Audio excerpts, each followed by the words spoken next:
compliance side, that entity was created under the early 1970s in the thrift, the savings and loan industry. We used to know savings and loans, and now all savings banks are to try to identify themselves in other ways. I remember when you didn't have checking accounts at savings institutions. I remember going in with my passbook and getting it updated in the old Bunko Rainbow machines. Anything else you want to know about my age, we can talk about it later.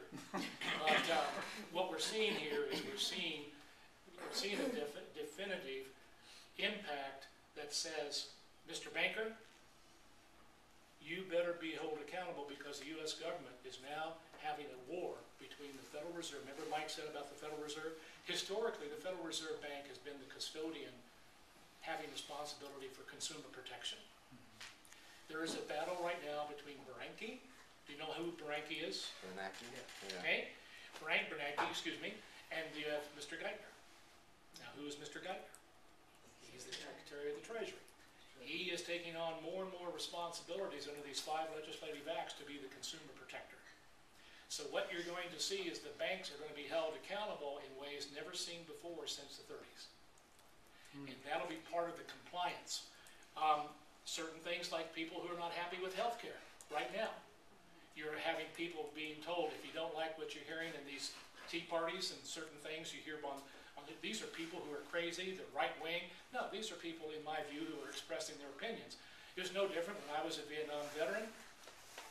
I had people when I spoke in meetings back in those days. Was I obstructed? Was I thrown? I had eggs and tomatoes thrown at me when I landed in San Francisco.